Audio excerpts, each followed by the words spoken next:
I am so glad you convinced me that the family car should be the Defender 110.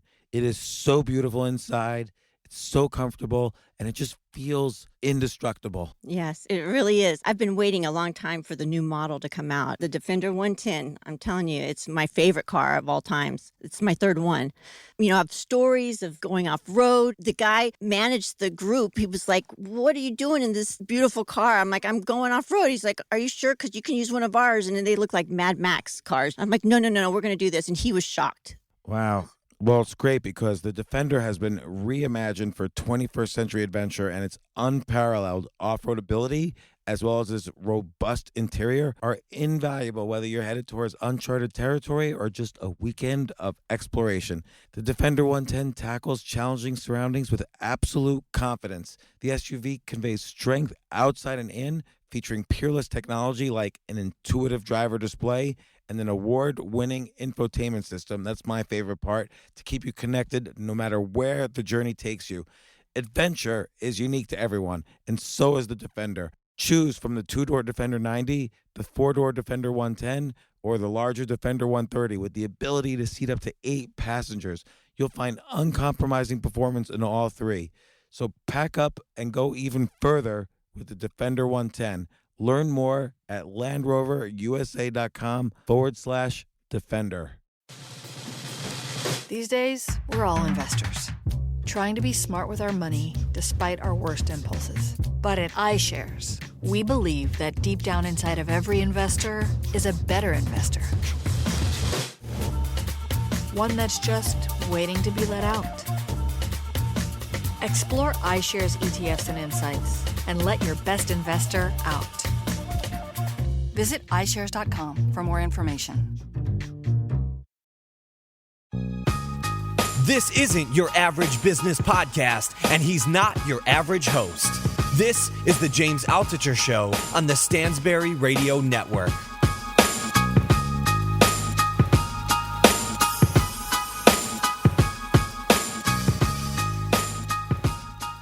This is James Altucher. I'm very happy to be here with Sam Harris, author of Waking Up, A Guide to Spirituality Without Religion. Sam, you've done like a million things, though, actually. Like, you're a neuroscientist, you're a philosopher. You seem to get into a lot of arguments with very famous people all the time. Mm-hmm. And you've also wrote a big essay about lying. I'm sure I'm missing other things. You've traveled all around the world studying spirituality and meditation and all sorts of things. How's it going? It's going well. It's colorful at the moment. I don't know if you've been following my recent collisions, but it's been an odd book tour, which I'm just winding down. But thank you for talking to me. It's a pleasure to be here. Let me ask you about that. And I do want to get into my main goal is I want to get people a feeling of how they can use the lessons you learn from waking up to improve their lives. But I am very curious about, during the process of this book tour, obviously you've gotten into a lot of fights, and maybe like just what happened. Like, so Ben Affleck on the Bill Maher show was like yelling at you. What happened there? Well, I don't actually know what happened there. What fully accounts for it. I mean, I know what its effects were, but the reality was, I came onto the panel on that show, which, if your listeners don't know, is there's a mid-panel interview. There's a panel of 3 people, and there's a mid-panel interview where someone comes out and gets a protected 5 to 7 minutes of interview time with Bill, and then it gets opened up to the rest of the panel. So I stepped onto the show at that point, never having met Ben, and he immediately jumped into the middle of my supposedly protected interview with criticism, which was a very hostile act, and it was criticism of things I was saying apropos of my book, Waking Up. I was talking about, in this case, certain New Age beliefs that I found to be incredible.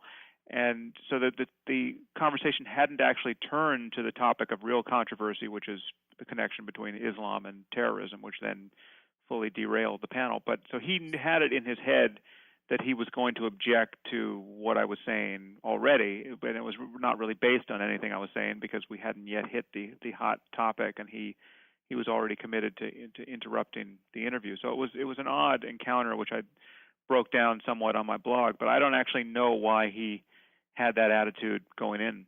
Well, what were you saying about New Age beliefs at the time? Well, I simply said that we know that it was so Bill had said something skeptical about why I would write a book on spirituality, and he didn't expect this from me, a famous so-called new atheist who has been criticizing religion for the last 10 years. And so I said, I just, by way of conceding part of his point, I said, much of what people believe under the name of spirituality is every bit as incredible as what people believe under the rubric of religion.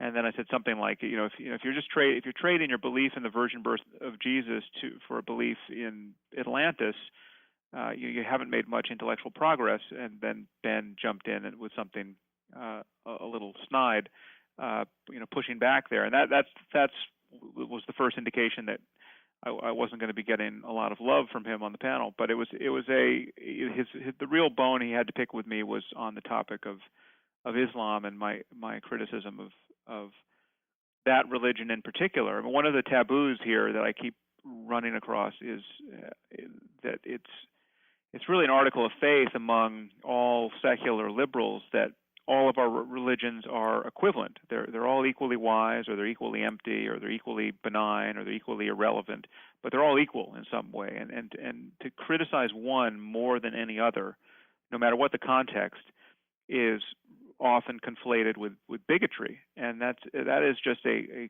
totally irrational and ultimately dangerous bias to have, because our religions are different. Religion is one word. I've argued this in many contexts, as perhaps your listeners have heard this before, but it's the best analogy I've got. Religion is a word like sports. We have sports like pro football and Thai boxing and MMA and free solo rock climbing. Those are all very different in and of themselves. Those are all dangerous, but only the first few were violent. Free rock climbing is not violent, but it's even more dangerous. But then you compare those sports to badminton and curling and other things that really don't pose much risk of injury or even require much athleticism in the case of curling. Then you realize that the word sports just names a totally diverse class of activities that if you want to talk about what people actually do and the kinds of risks they run while doing it, you have to talk in a more fine-grained way. You have to differentiate among sports.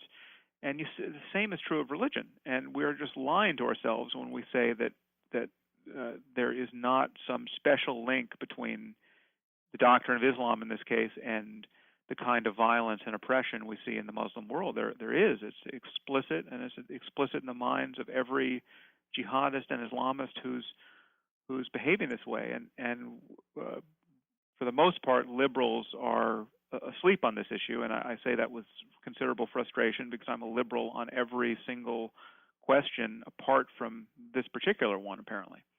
Well, let me ask you a question, and I'm gonna reel it back just a second, Sure. and then I'm gonna even reel it back further in a little bit. But the book itself, Waking Up, it seems like, and correct me if I'm wrong, you've been defined as what you call a new atheist, but it seems like what you're really doing is you're separating out religion as kind of a historical notion, like maybe it's been sort of perceived as science in the past or kind of nation building in the past or whatever. So there's this historical notion of religion, and then spirituality, which is more of an inner experience we can use to get closer to some perceived or unperceived level of consciousness that allows us to live our lives better.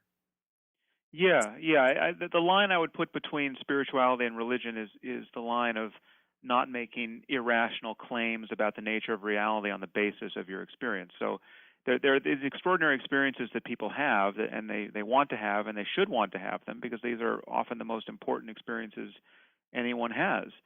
Experiences like unconditional love or self-transcendence or ecstasy or bliss. I mean, this is where life gets really, really good when you start inhabiting states of consciousness like that. But what people have traditionally done, and what many people still want to do, is extrapolate from those experiences and make claims about the nature of the cosmos on the basis of them. So that, and this is obviously what traditionally religious people do. So if you're a Christian praying in church, and you feel just overwhelmed by unconditional love for all sentient beings, all of a sudden, this is a thrilling experience. I would say it's ethically and psychologically exactly the sort of experience you want to have. It's certainly possible to have this experience, but a Christian will interpret it as proof of the doctrine of Christianity. There will be proof that the Holy Ghost is visiting her, or that Jesus has taken an interest in her prayers, or something will hook up with the background belief in the truth of Christian doctrine, and this will seem like data in its favor. But of course, a Hindu praying to Shiva, or a Buddhist, or an atheist like myself will have a very different interpretation. And what I'm arguing is that by virtue of the sheer incompatibility of those interpretations, we know that there's a deeper principle at work. We know that none of these experiences confirm any ancient doctrine about the divine origin of a specific book, or the virgin birth of a specific person, or anything else that people believe in the name of religion. And they don't confirm the kinds of New Age beliefs that many people want to replace religion with. So an experience of unconditional love doesn't tell you that love pervades the cosmos, or that love was the energy that was here before the Big Bang, or anything else spooky like that. But it does tell you about the possibilities of human experience, and it tells you something about the human mind. It tells you something about the human brain, ultimately, if we study these states of consciousness neuroscientifically. So the connection between spirituality and science is not where many New Age types like Deepak Chopra want to put it, with spooky physics and quantum mechanics and cosmology. It's at neuroscience and psychology, and any field that is seeking to answer questions about the nature of human experience. Why do you think people want to connect the dots like that? Like, why does everything have to be, it's sort of like the quest in physics for a unified theory. Why does there have to be kind of why do you think so many people want a religious unified theory? And the example I'm thinking of is, I saw an interview, I think, with you and the New York Times, where the interviewer basically wanted to connect the dots and somehow bring science into the study of consciousness, and asked you if that was what you were trying to do, where you said no. But why do you think that happens? Well, I do agree that studying consciousness scientifically would be a wonderful thing to do. I just argue that there are conceptual problems, reducing consciousness to a story of unconscious information processing in the brain or any other physical system. So that what many people want to do, and really the only point of purchase on studying consciousness scientifically, is to think of it in terms of being an emergent property out of brain chemistry in our case, but something that could potentially emerge based on any information processing in any physical system. So we might one day have conscious computers, etc. Now, I think that all of that is very interesting, and in fact, that may be the case. There are good reasons to believe that consciousness is, at some level, the product of what brains do, but the reality is that there's nothing about a physical brain looked at as a physical system that suggests the existence of consciousness. If we were not already conscious ourselves, we would have no sense that it exists anywhere. You look at a brain, and it's just there's just, even with all the behavior associated with it, even just a fully behaving human being with the brain at the center, nothing suggests consciousness except your own, the undeniable fact that you experience it yourself, and then you reason by analogy that other people must experience it. So the only proof of the reality of consciousness at this moment is consciousness. And no matter how much we correlate changes in our states, in our experience, with changes in the brain, as we do in a neuroimaging lab, this game of correlation, while incredibly interesting, and it produces a lot of fascinating science about the nature of human experience and the human mind, it doesn't properly reduce consciousness to a story of just neurotransmitters or information processing. You're still just comparing the subjective side with the objective side, or the first person side with the third person side. And many people are speaking as though if you did enough of this, well, then the first person side would just go away. Then we would just be able to talk about brains and neurotransmitters, or say, as Francis Crick once did, you're nothing but a pack of neurons. That's actually illegitimate to do, because the cash value of correlating changes in the brain with changes in consciousness is always the change in consciousness. And if that change in consciousness wasn't happening, well, then this game of correlation would no longer make any sense. So in that sense, are you referring to like studies on like scientific studies on meditators, where it shows that different areas of the brain prove to be more active than compared with like non-meditators? Yeah. Or to bring it back into an area where there's actually much more research, you take something like the experience of anxiety, for instance, or fear. Now, we know a lot about that in terms of its underlying mechanisms, neurophysiologically and hormonally. So you bring a terrified person into the lab, they're going to be this is going to be detectable in many outward ways as a physiological state. So they'll have sweating palms. So you'll have a change in galvanic skin response.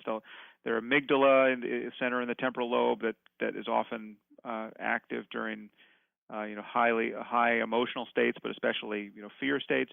Will show a response.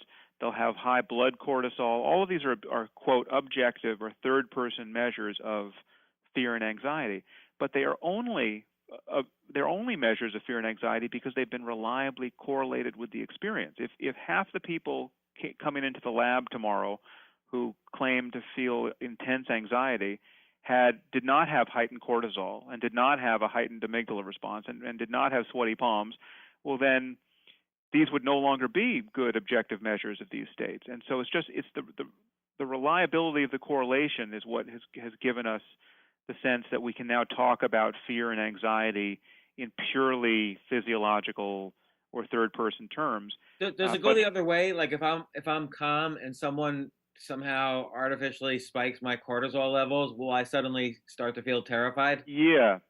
And so there's a good causal story to be told about how your mental life is the product, in this case, of your physical life, but it's still true to say that part of the reality we're talking about, and I think in the case of consciousness, an irreducible part is the subjective side. It is totally coherent to say that there are systems that could behave exactly like human beings. Let's say some robot of the future that is as good as we are in every way, that may not be conscious.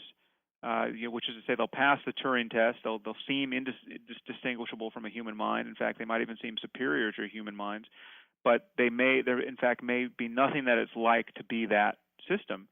That may be true, and the converse is also true. That it's possible to have a system that does not seem conscious at all, that is in fact conscious and is having an inner experience that is undetectable from the outside. So this double dissociation proves that consciousness it's not reducible to any of its outward signs. It's I had a friend who once woke up during a surgery for which he had a general anesthetic, and because of the paralytic component of the anesthesia, he was unable to signal to his doctors that he was feeling more of the procedure than he cared to, which was, needless to say, inconvenient because they were in the process of replacing his liver. Oh. And so he's this is a phenomenon called anesthesia awareness. Now, just you take a moment to think about that problem. That cancels much of what has been said in philosophy in the last 100 years about the nature of consciousness. Anyone who thinks that what's important about consciousness conceptually is it's linked to speech and behavior, and that that maybe things that can't speak or behave aren't in fact conscious.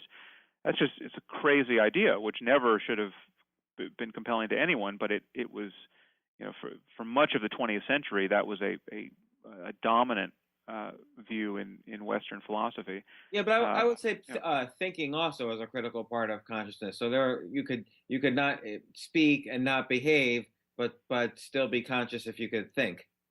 Yeah, well, It's a one view. Is thing that one view. I'm not saying it's my view necessarily, but that is a view. yeah, well, one thing that meditation reveals, if you get into it in any depth, is that isn't true. That thinking is certainly not necessary for consciousness, even though most people spend all their time thinking. But thoughts arise in consciousness as objects of consciousness, and they arise and they pass away, and you can have experiences, especially if you get very concentrated in meditation, where thoughts are no longer arising, and that's the goal of certain practices of meditation. It's not really the goal of the most important practices, but concentration is a tool that, when you get it tuned up, allows you to have experiences where thoughts aren't arising, and those are incredibly pleasant states of consciousness. So I think meditation also is a term kind of like how you were using sports before, where it's like this umbrella for many different kind of religious practices of thinking or concentration or whatever. Like certainly some types of Tibetan meditation is very different from some types of Zen meditation, and you refer to Advaita Vedanta meditation. What type of meditation or mindfulness or whatever you want to call it would you recommend for basically separating out the thoughts from the consciousness? Because I think that's in practice the one that could be recommended for easing the fears or anxieties of someone who has that tendency. Yeah. Well, I certainly would recommend mindfulness to everyone as the starting point. And mindfulness is a kind of awareness that is recommended in a tradition of Buddhist practice called Vipassana. And Vipassana is the Pali word for insight. And this comes from the oldest tradition of Buddhism, the Theravada.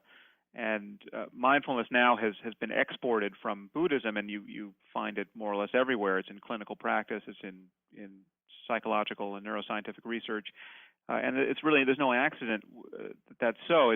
Mindfulness is, unlike almost any other style of meditation, perfectly packaged for export to secular culture, because it doesn't entail believing anything on insufficient evidence, and it doesn't entail adding anything strategically to your experience by way of practice. So you have to say a mantra, you don't have to visualize anything, you don't have to develop any kind of fondness for the iconography of Buddhism or any other religion.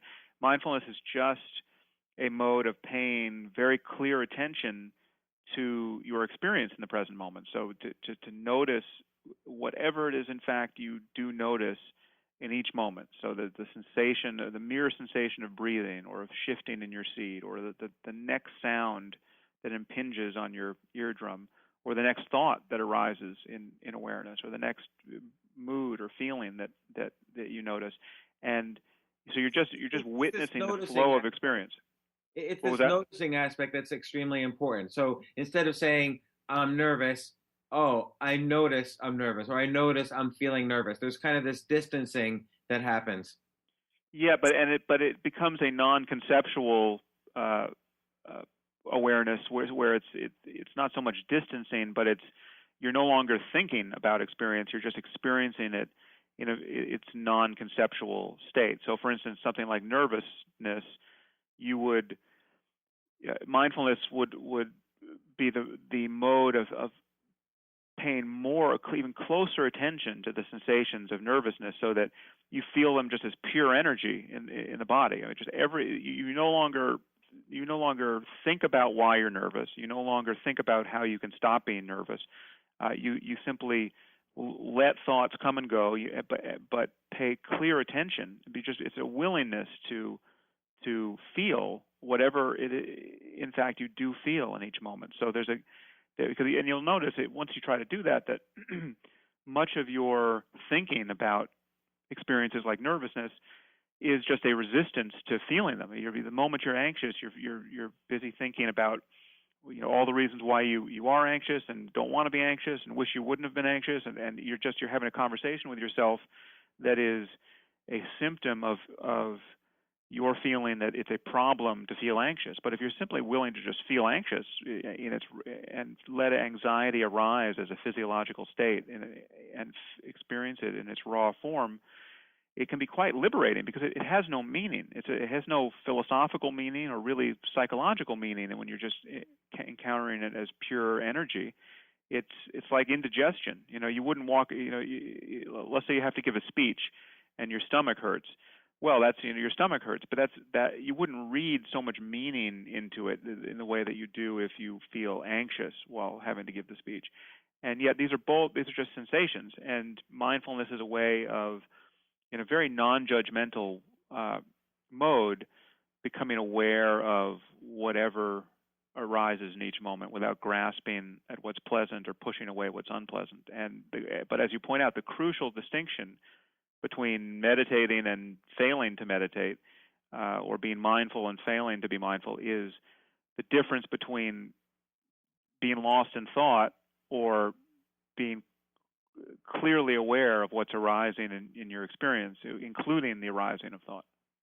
Well, it's interesting. So a lot of there's a lot of focus on mindfulness, and sometimes people say be aware of what you're doing now. Like you're even suggesting being aware of either the breath or the sounds that you're hearing or whatever is experiencing in your head, and you're differentiating this from sometimes.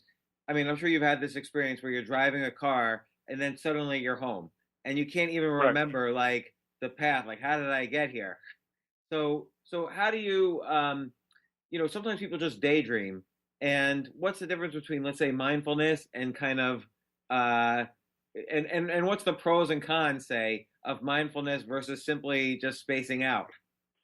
Well, yeah, they're quite distinct, and we spend more or less every waking moment lost in thought, and that thought is being lost in thought, being distracted by thought is what mindfulness is cutting through. I mean, the enemy of mindfulness is to be distracted by thought, to be thinking without knowing that you're thinking, to have a thought arise and simply commandeer your awareness, so that you are just your subjectivity is totally trimmed down by the contents and implications of that thought. So if it's an angry thought or a self-critical thought or a worried thought, you are just angry or self-critical or worried, and there's no space. You're not noticing thoughts arise as thoughts. You're not noticing them pass away. You're just busy thinking. And that, in fact, and the primary illusion born of that process is to feel that there is a thinker of thoughts, that you feel like a self that is having the thoughts and even authoring the thoughts, and that is in terms of the goal of mindfulness is to cut through that illusion, this illusion that we have a separate self riding around inside our heads that is a thinker of thoughts and a feeler of feelings and an experiencer of experience. And that is something that if you pay close enough attention to, once you have the ability to pay attention through a practice like mindfulness, that can be disconfirmed. You can actually look closely enough at this thing you're calling yourself and find it to be absent, and that's a very freeing experience. I mean, it's one I talk about in the book under the description of self-transcendence. It's that, and this is something that people experience in a wide variety of ways, not necessarily through meditation. They have just glimpses of it because, in fact, this is just true of the nature of consciousness. It's possible to, through sports or music or sex or extreme experience, getting hit on the head, whatever. It's possible to have your experience perturbed in such a way that you notice that consciousness itself doesn't feel like I or me. In fact, what we call I and me are appearances in consciousness, and consciousness is a prior context. And again, I'm not saying anything spooky about the relationship between consciousness and the physical universe there. I'm just saying that the self doesn't even make sense from a neurological perspective. That we know there's no place in our brain for the ego to be hiding. There's no one place in the brain where everything comes together for a unitary self that is unchanging from one moment to the next. All there is in the brain are processes that can be interrupted or modified to various degrees, and our conscious lives are stream of process. But most of us walk around feeling like we are like a boat, bobbing on the waters of consciousness that's unchanging, just being carried along. But there is no boat. There's just the stream, and meditation is a way of recognizing that. And what would you say for yourself personally, or for even the listeners? What are some of the external benefits of being mindful? Like, for instance, some people might habitually daydream happy thoughts all day long. Yeah. What as opposed to thoughts of terror or anxiety. Right. Well, yeah, and that may be the case.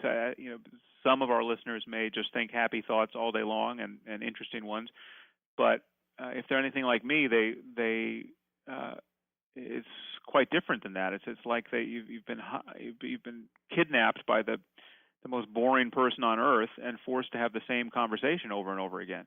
We'll say the same things to ourselves 15 times in a row, and it seems normal to us, which is peculiar, because if you imagined your thoughts broadcast on a monitor for everyone else to hear, they would seem quite crazy for you to be rehearsing conversations in your head and saying what you should have said or would have said or could have said over and over again to yourself as though it's fresh each time. We just never get bored with our thoughts, apparently, but they're strangely boring and repetitive.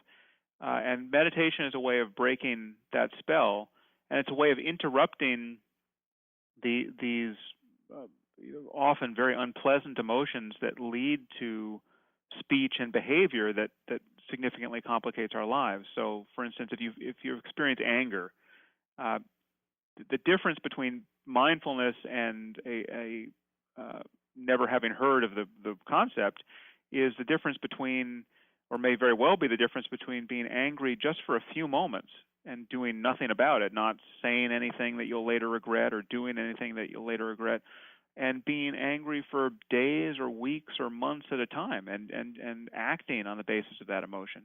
But the reality is that if you pay very close attention to the arising of a mental state like anger and the arising of the thoughts that seem to justify it, you can't stay angry for more than a few moments at a time. It's not possible to stay angry for hours, and much less days or weeks, without thinking about the basis of your anger, without knowing that you're thinking, without being lost in thought, which is to say, without being unmindful of your experience.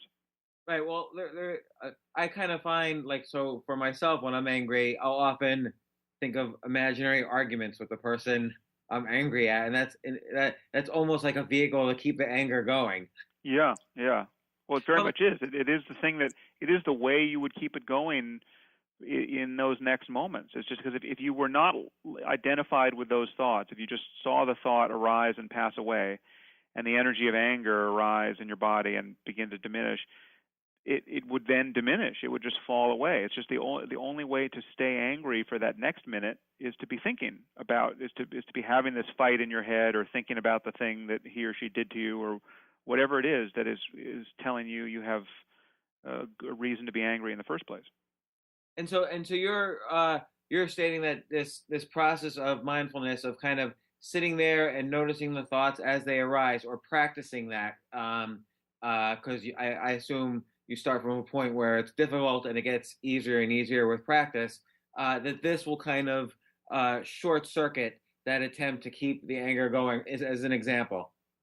Yeah. It gives you a tool. At minimum, it gives you a tool to decide how long you want to be angry for. Because I'm not saying that it's never appropriate to get angry, and I'm not saying that anger is never useful. There are situations in which I think you do want the energy of anger, and it is appropriate to even express anger or act from that very energized state against something that's, certainly something that's aggressively trying to harm you, say. But the question is, how long do you want to be lost in it? How long do you want to feel that way? And you can choose to cease to feel that way if you see the mechanism that is delivering this experience in each moment.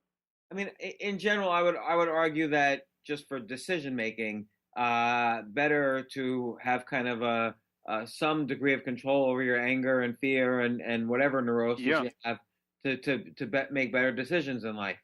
Oh yeah, I totally agree. And anything that requires actual decision making, I think you want to have cooled down for it. But I'm thinking of situations where you like, in a self-defense situation, where someone is, your life is in danger, and you have the energy of anger or fear, kind of mobilizing your response. In my view, that's not the moment to be mindful and try to deflate this energy, because it could be very useful in that situation. And I think even on the level of speech, I think there are times where it's appropriate to convey anger to someone. I'm not really a yeller or anything, but I think it's appropriate to be motivated by a feeling of outrage when something that has been done is truly outrageous. It's truly just a sign of a kind of callousness that is causing harm in the world that deserves to have outrage directed at it, and whether that's in writing or in speech. So I'm not advocating a kind of blandness to our the way we show up in the world, where we're so desiccated by detachment that we can't express any kind of passion, whether positive or negative, for different outcomes. I think that's and that is arguably a liability of a Buddhist framing of these issues. I think there's a kind of quietism that you get from the full Buddhist message that is politically unhelpful, and I think in many cases personally unhelpful. But that's a subtlety that we might not want to get into. Well, no, but it is interesting, because you mentioned two different types of, let's just call it, fight or flight response. One is you're in the jungle and there's a lion there, so better to run than to sit there and be mindful of the fear. So that's kind of this evolutionary response. The other one, which I'll take an extreme, you're sitting in front of the computer and someone criticizes you, and we still feel this fight or flight response, but we're just staring at a computer. We're not actually fighting or running. And then I think, even though you might still feel that sense of outrage, mindfulness is probably more called for in those situations. Yeah, I would agree that 99 times out of 100, there's certainly no rush to respond to what has happened to you online. And in fact, if you don't respond, it might be better. And I'm wondering. So I'm wondering your specific opinion on, like, so you have stated, like, various opinions on Islam, and other people have taken your quotes out of context and called you, all sorts of names, and then you've responded to that. Sometimes I wonder what happens if you just don't respond to these people. Yeah. Well, I've experimented with that, and I can tell you what happens, and it's because that is the line I've taken for months and even years at a time, and that's the line I can't help but take in general, because there's just too much to respond to. Yeah, we're talking about a fire hose of disingenuous and malicious criticism that I'm standing at the business end of more or less all the time. It's quite amazing, and because in my work I touch a lot of hot button issues that cause me to go against the grain of certain taboos, and it's again, I'm kind of an equal opportunity offender, because I criticize all religion, but I criticize religion differently, and so some of the things I say align with conservatives, and some things I say align with liberals, and so I do get it from both sides. But in terms of not responding, what happens is these things they're indelible online. I'll give you one very concrete example, which I still have never been able to get out from under the shadow of. So there's a paragraph in The End of Faith, my first book, where I talk about the problem of Islamic extremism, specifically with respect to nuclear proliferation, and what would it be like to have a regime that is essentially the psychological equivalent of the 19 hijackers, or of Al Qaeda, or people who really believe in paradise and really mean it when they say we love death more than the infidels love life, and these are people who are not bluffing. They are people who are eager to be martyred. These are the same sorts of people who would blow themselves up on a bus, but now they have long-range nuclear weapons.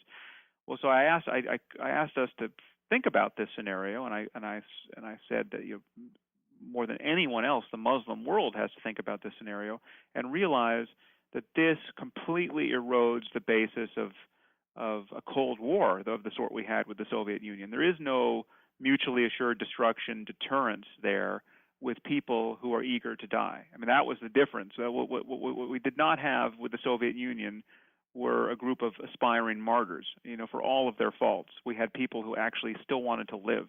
And that was what made it a Cold War sustainable. So what I said there in this, and again, this was just one paragraph in my work, I said we are meandering into a situation that is quite terrifying, where it's possible, based on our own ineptitude and based on the blindness on both sides, that we could find ourselves in a world where we have in Iran or Pakistan or some other regime that is just a coup away from having the true religious maniacs in charge, and they could have long-range nuclear weapons, which is to say, missiles armed with nuclear warheads that could reach Europe and America. That situation would be a situation where we would have no rational option, I even think I said we may have no rational option to launch a first strike of our own, given that we won't be able to destroy all these weapons conventionally, and we won't necessarily know where they are, et cetera. And I describe this as a horrible crime that must be avoided at all costs, because it would it would kill tens of millions of people. And this is something we absolutely have to avoid, but we have to talk honestly about the way that a true belief in martyrdom just runs roughshod over this notion of nuclear deterrence. So that was the message. Now, unscrupulous people like Chris Hedges, who used to be a journalist apparently, took that message and summarized it as Sam Harris calls for a nuclear first strike on the entire Muslim world. They painted me as a genocidal maniac who wants today to kill hundreds of millions of Muslims because I'm so unhinged by my fear of Islam. So and after that you said that, did Muslims themselves yes, either attack you or defend you? This has been repeated ad nauseum everywhere, and I mean, there's almost no comment thread associated with my work on any topic. I could be it could be an interview about meditation, and I will see a comment if if for masochistic reasons decide to read any of the comments. I now rarely do, but I will see a comment from someone who was saying, why would I want to learn meditation from a guy who wants to commit a nuclear genocide against Muslims? It's sort of like there's a law on the internet called Godwin's law, where the law is every argument on a message board eventually somebody accuses the other person of being Hitler. Well, no, it's different from that, because this is I think Godwin's law is actually also harmful, because there are certain comparisons to the Nazis that are valid. I mean, the fact that we think everyone has by definition lost an argument the moment they reference the Nazis is also a problem. I mean, you have to be able to talk about. I mean, there are things that are very Nazi-like in our world, and to say that, and I mean, it's just a fact now in public debate on almost any topic that if you reference Hitler or reference the Nazis, you're perceived by a significant percentage of the audience to be speaking in hyperbole and to therefore have lost your argument. But it's not always the case. And again, this is like a shorthand way of thinking that I think is harming our discourse. But no, in this case, this is just a frank and malicious and conscious misrepresentation of my views that has gained traction. That is impossible. I mean, once you get slimed by something like this, it's almost impossible to correct for it. For years I've had a blog post on my or an article on my website entitled "Response to Controversy," and in fact, I think it's still the number one Google result for the phrase "response to controversy" is this article on my website, where I go through each of these things that I have been falsely accused of, and try to I offer a fuller discussion of what my views actually are on that topic. But this is the kind of thing that happens to you when you criticize Strangely, it's happening more on the left now, which is incredibly depressing. The kinds of skirmishes I have on the left are far more frustrating, and I hesitate to say this, but I really think it's true, intellectually dishonest than the kinds I have with Bible thumpers on the right. I mean, people who I think are truly living in another period of human history with many of their beliefs, but they have a much more straightforward response to information. There's a new approach to criticism on the left. I mean, maybe it's not so new, but it's the first I'm noticing it, which wants to catch you saying something that even you didn't think you meant, and hold you to this false interpretation, as though they're a better judge of your own mind than you are, or that everything else you've said on the topic is. And these are people who, people like Glenn Greenwald will just ignore the plain meanings of words and just seize upon this implication that you didn't know you were making in your use of whatever term it was, which then opens the door to you being some kind of genocidal maniac or a racist or a sexist or whatever the thing is they want to find in you. But there's no amount of clarification that you can offer at that point that will convince these people that you didn't mean the thing they thought you meant when they misread you. I agree, which is why I almost advocate not even responding at all. And I'll give one example. I once wrote an article that basically, in general, not always, but in general, if you're kind to people, you can usually get more things that you want out of them than if you're unkind to people. And right.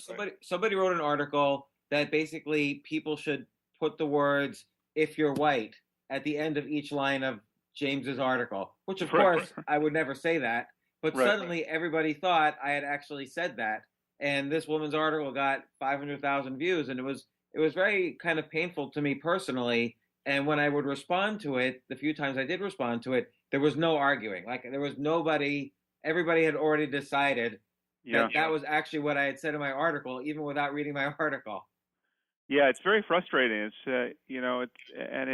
if this happens to you a lot, it gathers a momentum where it's a foregone conclusion, because people just assume that where there's smoke, there's fire. If there's this much bad stuff being said about what you said, well, then what you said had to have been bad, and I don't really have time to go follow those links and understand it in context.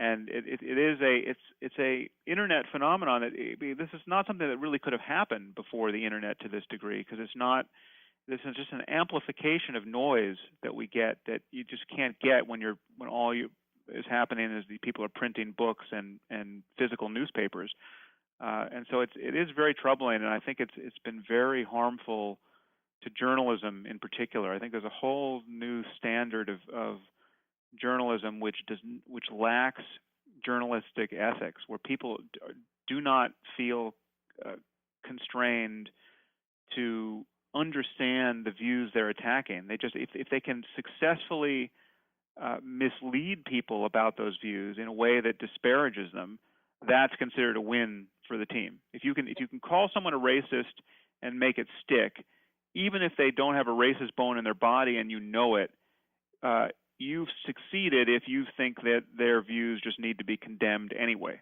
And it's I think you're right. I mean, I think journalism, though, in general, is dead. Like, you can't. We can no longer, as a society, rely on journalism to protect us. I think it's been replaced by outrage porn on the internet and kind of catering to the outrage pornographers. Yeah, but the problem is that there's no clear differentiation on the user side online. So if you go to a website like Salon or The Guardian, those look like they're major websites. They get a lot of traffic. The Guardian is a real newspaper. So you think this is basically these are the same as the New York Times in some sense. These are all journalistic organizations, but much of what you read on those websites, in fact, virtually all of it on Salon, is just some blogger saying anything he wants about anyone without any oversight. There is no there's no fact checking. There's no conscience in many cases behind the editorial position on these articles, and so it's just you can just get lie after lie after lie amplified. I mean, I once wrote a blog post about Malala Yousafzai, who just won the Nobel Prize. This was last year when when rumors of her nomination were being floated. And I wrote a blog post totally in support of her, and I said that she was the best thing to come out of the Muslim world in 1,000 years. She deserved the Nobel Prize more than anyone I could think of. And I said I hope she doesn't get it because it's going to massively increase her security concerns. But what I wrote was pure praise for this girl. And Salon published an article entitled "Sam Harris Slurs Malala." And then you can imagine what the blowback was on that. But it's just amazing. It's possible. You can't do anything like that. That's you can't do anything about it. You can't even respond. Like even on your blog, you can't respond because then it's sort of like you fuel the fire yourself.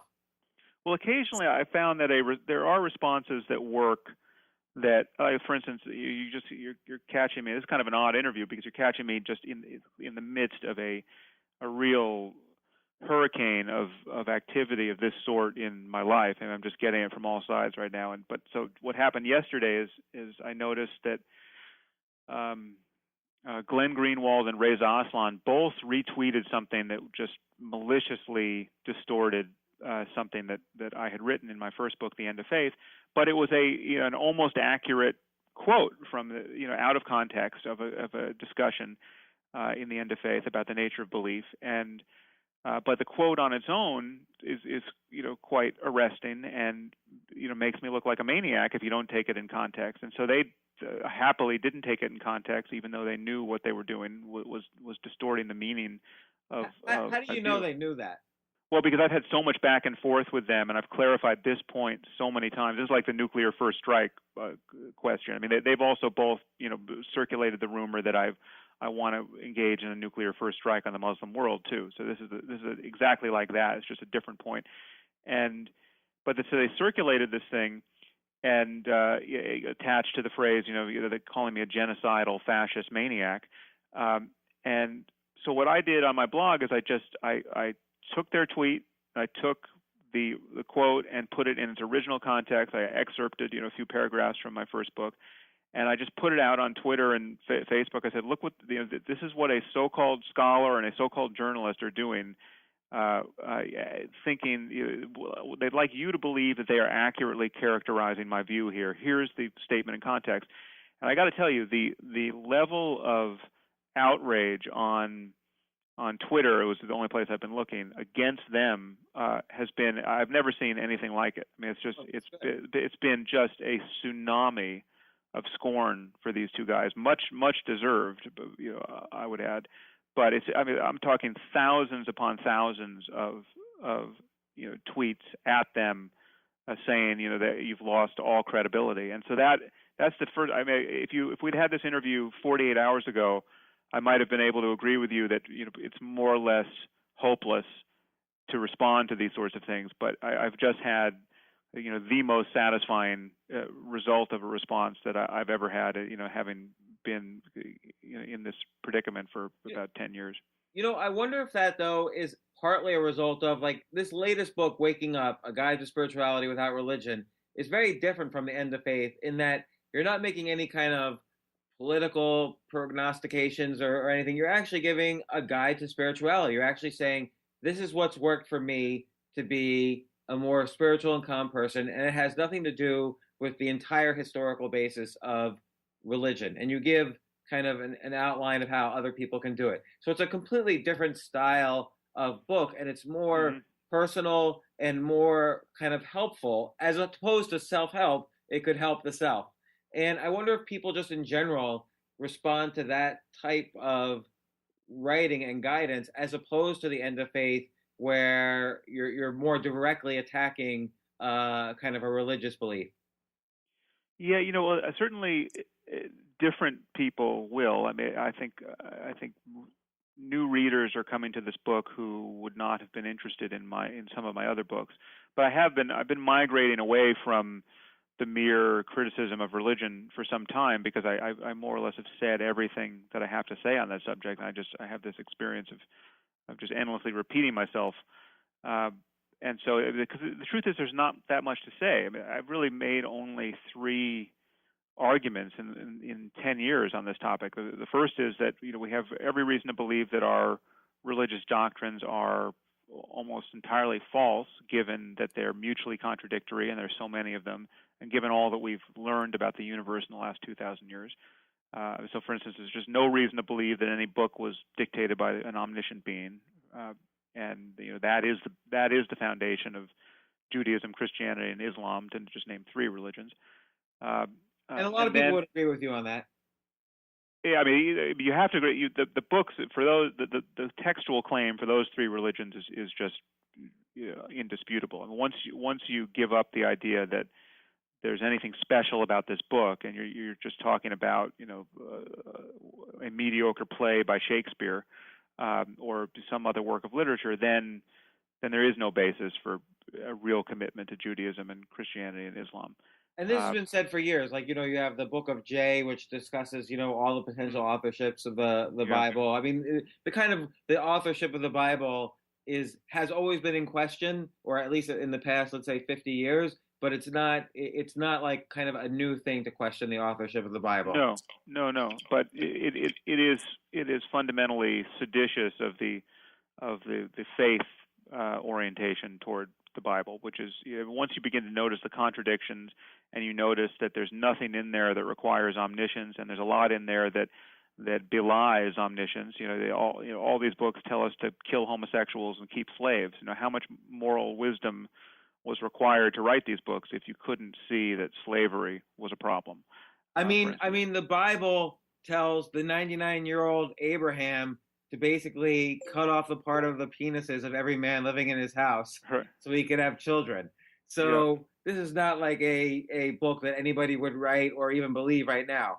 No, and what's amazing is, and people often say that there's no way, these books are so deep and wise and inscrutable, there's no way a human being could have written them. But just think of how good a book would be if it were written by the creator of the universe. If it were written by a truly omniscient being, I mean, forget about all the bad stuff in there that wouldn't be in there. It would have in it a single page about mathematics that the best mathematicians of the 21st century would still find useful. It's just that there's nothing remotely like that in the Bible, and this would be true on every topic you could name. We would have the seed of every possible breakthrough in human understanding in that book. And of course, we have nothing of the kind. There's nothing about DNA or the germ theory of disease or information, complexity theory or I mean, it's just the basis of computation. There's nothing that we can rely on now, scientifically or intellectually, in there apart from whatever someone in the first century could have gleaned from being in the first century, and that's a conceptual problem. But I mean, just to finish this thought, the only other things I've said about religion are, one, it's likely to be untrue. Second, it is on balance harmful because it has just shattered our world into these competing religious constituencies that are in, though they may be polite at the margins, they are in actually zero-sum conflict with each other because they have irreconcilable worldviews, and they feel solidarity with their tribe in a way that they don't feel solidarity with the other tribes. And we have to get past that. And the third point is just that the good things people think they get out of religion can be had in other ways and for better reasons. You can have morality without religion, and you can find reasons to go to Africa to help starving people in Somalia or people with Ebola in West Africa without believing that Jesus was born of a virgin. And many people do that. It's true that Christian missionaries do good work, but then there are people with Doctors Without Borders working right alongside them doing the same kind of work without conflating it with a missionary zeal to win souls for Christ, which is often very harmful because they're doing this in areas that have been just ruined by sectarian conflict between Christians and Muslims for decades. But let me ask you, though, because now you've gotten me scared. Like, Do you think it's inevitable that an Islam nation is going to develop, mid-range or even any nuclear weapons that they could aim towards, a more secular country? Well, I don't think it's inevitable, but I think it's quite possible and even likely given our current path. I don't think that the problem of nuclear proliferation has been seized upon with the energy that it deserves, and certainly Pakistan already has nukes. They just don't have long range nukes, so they don't have the missile technology. But the missile technology is something that people are developing, and assume all technology can be developed eventually. Yeah, and so it's all of this is it's hard to uninvent things, and so everyone is getting incrementally better. And given that it's easier to break things than to fix them, everyone is getting incrementally better at developing the power to create a lot of chaos for other people. It's increasingly possible for even just one person to harm the lives of thousands or even millions of people based on the accessibility of technology and our dependence on it. I mean, just somebody who brings down the grid, with a computer virus, or hacks into some system and destroys, the financial records of 75 million people or whatever it is. It's possible to do even society destabilizing things as a single person in a way that would have been unthinkable 200 years ago, and that's, I don't know that problem's going away. It seems like the deterrent for this is going to be economic even more than spiritual or religious, though. Like, for instance, you referred to mutually assured destruction before, but it's still the case that the Arab nations or Pakistan, these countries have to work economically with countries that might oppose their beliefs. Well, that's because in most cases the religious lunatics aren't in charge. You have people who are they may be tyrants certainly to their own people, or they may be unsavory in one way or another, but they don't want to die, and that's a big difference. So we have these secular despots, many of whom have recently been overthrown, and then we have semi-religious monarchies that are not really all that religious, but they pretend to be, and they export their extremism. I'm thinking of the Saudis, for instance. Right. So these are, they're rational actors. I mean, the royal family is not eager to strap on suicide vests and die. So they are quite happy to enjoy the fruits of their oil wealth, and they're trying to keep their population under control. But it is true that there are people who could well get their hands on big bombs who don't care even slightly about economics. And this is, I should say this again, this is not just a problem for Islam. This is a problem for Christianity and other religions. It's just there are slight differences that account for the difference we see in, the religious lunatics on our side versus the religious lunatics on the Muslim side. And one difference is many Christians, no matter how bewitched they are by their biblical literalism, are simply content to wait for Jesus to come back and sort it out. I mean, that's the expectation is that Jesus is going to come back and rapture the good people and hurl the sinners into a lake of fire, and depending on what you believe, create his 1,000-year Reich of splendor on earth. I mean, so there's an expectation of the fulfillment of biblical prophecy of the sort you see in Revelation, for instance, which many arguably crazy Christians are waiting around to see fulfilled. But what they don't have is a doctrine of jihad.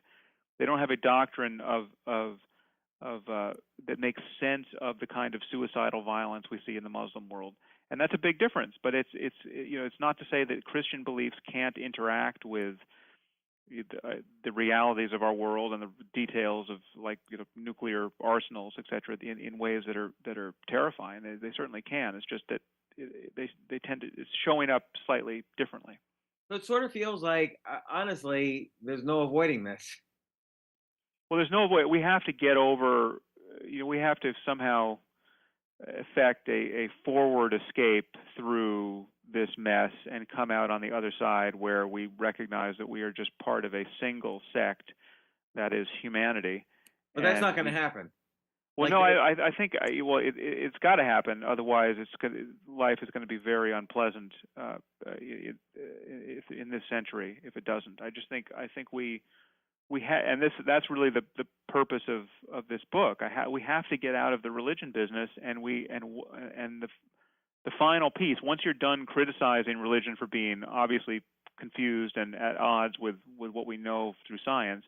And once you're done pointing to the harms that it causes, many of which are totally unnecessary, you have to argue that the good things people think they get out of religion can be had without believing anything, any kind of sectarian nonsense, or anything on insufficient evidence even. And one of those good things that people think they can only have in a religious context, or in a context that requires faith of some sort, is spiritual experience, is a way to value the story of someone like Jesus or the Buddha, or to value and seek and value changes in their experience that are truly remarkable and rare. Changes like loving your neighbor as yourself, or an experience of religious ecstasy. So all of these changes can be explored through methods like meditation, or methods like psychedelics, or there are probably other methods that will soon be forthcoming.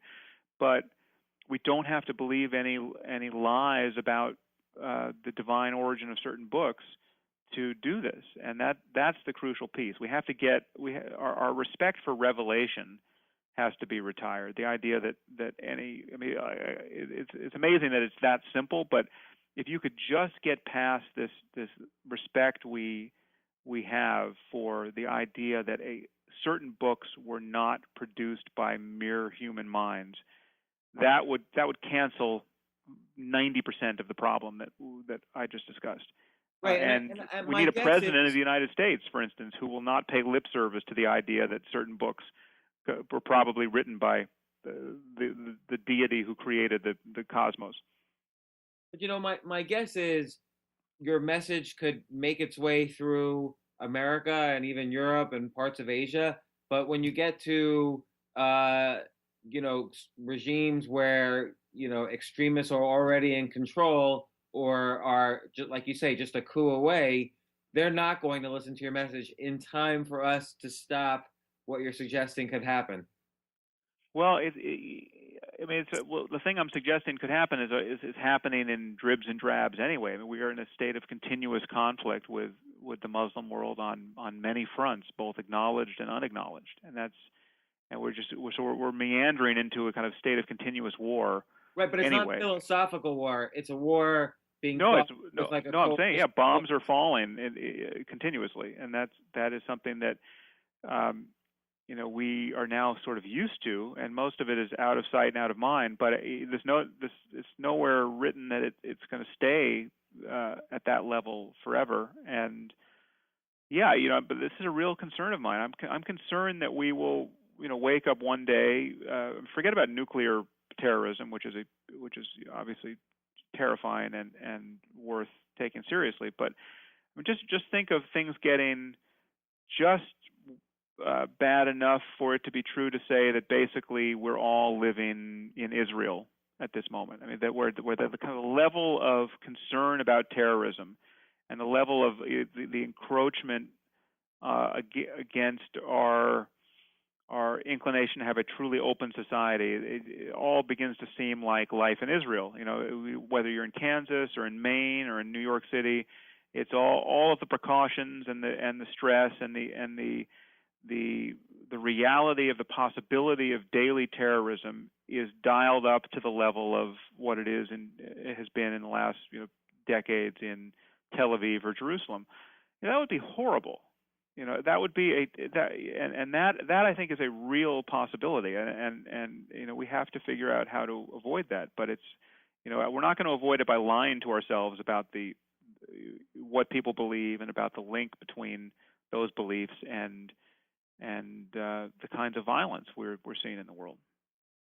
It's interesting because, again, I don't see as much as I see spirituality as a solution for the individual person, like, so for instance, for me to better live my life, I don't see it as a solution to the international problem of there's just nonstop bomb dropping in Afghanistan and Iraq and all these other places, and the ISIS It's a situation. solution.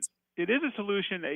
Practically how we disseminate this idea is the question. But here's the issue. Is to go back to what would seem like an esoteric point. This issue of the self and the reality of self-transcendence, or the possibility of self-transcendence. This sounds like an esoteric concern, and meditation as a tool and the underlying neuroscience, all of this sounds very esoteric, but the reality is that the self is a painful illusion, and people find this pain assuaged in a variety of ways, and they can find it assuaged in ways that are benign. You can just get into surfing and experience these flow states where you're just one with the wave, and this becomes your favorite thing to do in life, and you get up every morning at 4:45 before work, and you get a couple hours in the ocean, and that's what you do.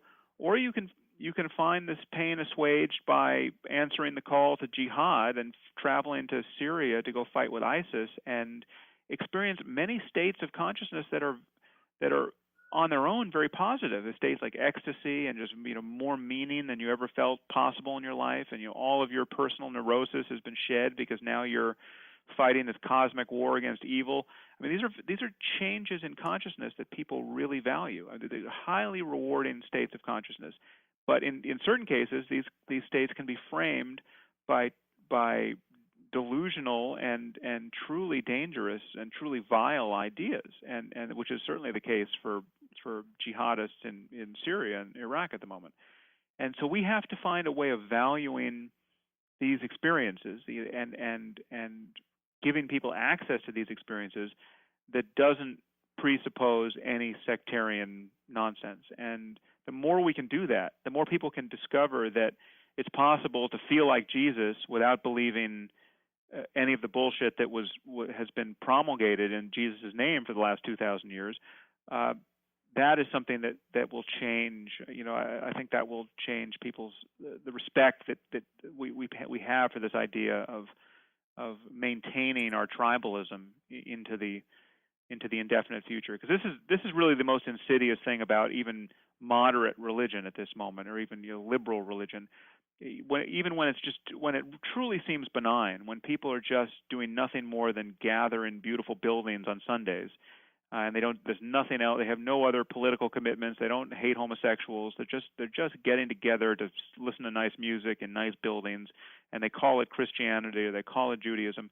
What's insidious about this is that it suggests to us that there's no truly rational way to do this. That there's no way to express our solidarity with each other. There's no way to bury people when they die or to marry people when they fall in love without paying lip service to divisive myths, and without being bewildered to some degree about the nature of the universe, and without lying to our children just a little bit about what is true. And that we have to overcome that, and that is and religious moderates and religious liberals are not helping that process, because they're protecting these myths, and they're recoiling every time somebody says something politically incorrect about the link between Islam and violence, or the link between Christianity and homophobia, or whatever it is. And we have to just ram this thing through, because on the other side of this is a truly honest conversation about everything we hold dear. And that's all we've got. We've got conversation, and you can have your conversation in 21st century terms, or you can have it in 7th century terms, or in 1st century terms. And I don't know why anyone would choose the latter. So I want to touch quickly also on your essay from 2011 called "Lying." What brought up that essay for you? And I've talked before on this podcast about radical honesty. Like, how do you feel about that? Well, yeah, my honesty. If you've read the book "Lying," and that essay now it's been published as a short hardcover book and an ebook as well. So it's been expanded a little bit from its original form, but it is a kind of radical honesty I'm advocating, though it may not be as, I'm not sure what you've advocated. It may not be as radical as some, in the sense that I still acknowledge that there's room for tact and for concern about people's feelings, and therefore you might want to find you don't have to just blurt out everything you think like you've got some neurological condition. It's just you can pick truths that are true and useful and appropriate to communicate at the time. And there are certain circumstances where lies, or any circumstance where violence would be appropriate, well then lying would also be appropriate. So if you need to defend yourself against an aggressor, who you might otherwise hit in the face, well then lying to that person is also appropriate. It's actually using less force than hitting them. So I'm not like Immanuel Kant, who thought you could never lie under any circumstances. But yeah, generally speaking, I think if you were going to make one change in your life that would simplify it and improve your relationships and make you a better person in the world, a commitment to being honest across the board is that change. It is like a superpower and a incredibly clarifying thing to do. And what is absolutely amazing is how few people live this way.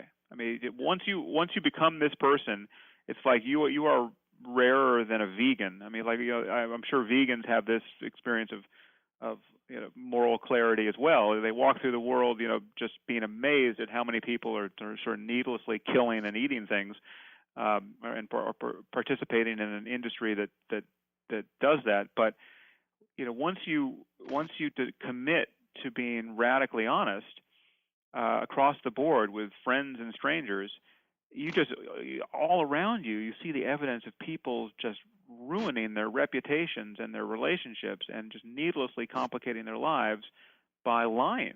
And it's quite amazing to see. And this was something that happened to me in my freshman year at Stanford. There was a course taught by this professor who's still there, Ron Howard, he just taught a brilliant course on whether it's ever ethical to lie. And that my book is really based on the results of having taken that course when I was 18 years old.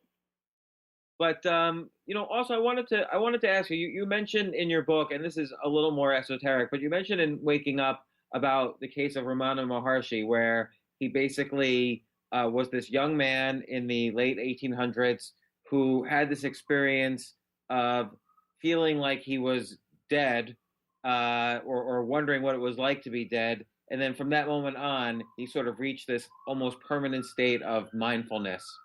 Mm-hmm. And I'm wondering if you think that sort of thing is again, something that was an accident or something that could be kind of developed. Well, I certainly think it could be developed. I mean, that's what the practice is to develop it. But in his case, it was an accident, for lack of a better word. It was something that was not preceded by any kind of effort or interest on his part. So it just came out of the blue. And as you say, it did seem to be somewhat, it basically seemed permanent, even though I think there was some time course over which his experience evolved once that awakening happened. But yeah, he's the poster boy for sudden and unlooked for enlightenment. I mean, it just came upon him out of nowhere, and that there's some testimony to that happening to people in the literature, but for the most part, it happens to people who spend a fair amount of time and effort looking into the nature of their own minds and scrutinizing this thing we call the self more and more closely. Well, it makes me think of the woman who wrote the book A Stroke of Insight, where it's almost like what happens in certain strokes, where you suddenly become detached to kind of the thoughts and experiences around you. Yeah. Well, you can have a stroke. There's no question that the nervous system can be perturbed in a variety of ways, which through illness or injury or drugs or crisis or stress, where you can have these transient experiences that are unusual and maybe very pleasant, but that's not really the center of the bullseye in terms of spiritual practice or the goal of meditation. I mean, the thing that you really want to discover, or for which meditation is a tool to discover, is that no matter what the experience is, no matter what its character, whether it's pleasant or unpleasant, whether it's psychedelic or far more ordinary, that consciousness, the sense of that there's a self in the middle of consciousness appropriating experience in each moment, that's an illusion, and you can cut through that illusion. And cutting through it has some very good consequences.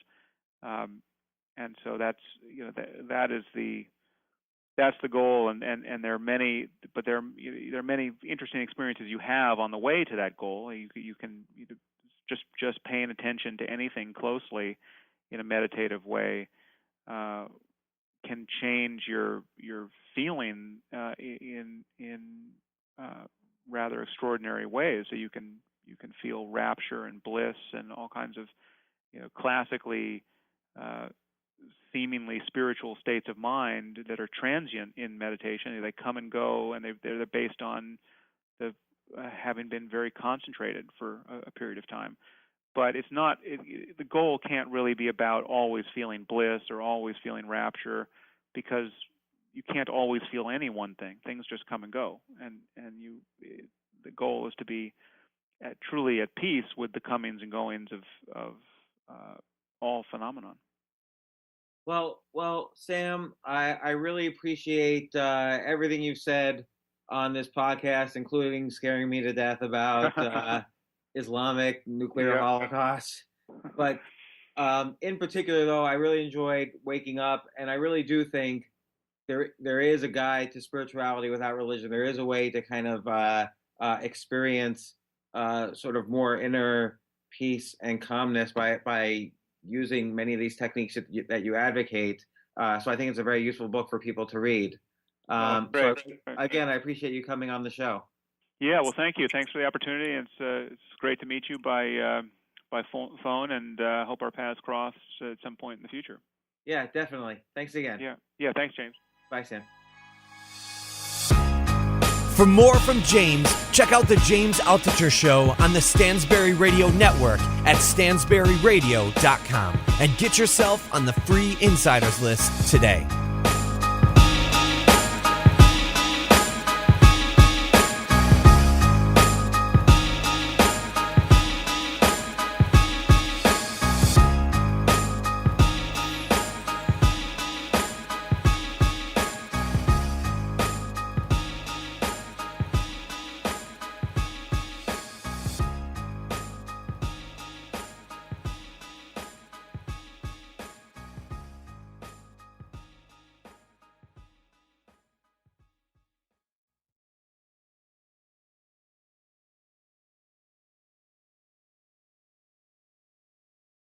AI might be the most important new computer technology ever. It's storming every industry, and literally billions of dollars are being invested. So buckle up. The problem is that AI needs a lot of speed and processing power, so how do you compete without costs spiraling out of control? It's time to upgrade to the next generation of the cloud, Oracle Cloud Infrastructure, or OCI. OCI is a single platform for your infrastructure, database, application development, and AI needs. OCI has 4 to 8 times the bandwidth of other clouds, offers one consistent price instead of variable regional pricing, and of course, nobody does data better than Oracle. So now you can train your AI models at twice the speed and less than half the cost of other clouds. If you want to do more and spend less, like Uber, 8x8, and Databricks Mosaic, take a free test drive of OCI at oracle.com/advance. That's oracle.com/advance. oracle.com/advance.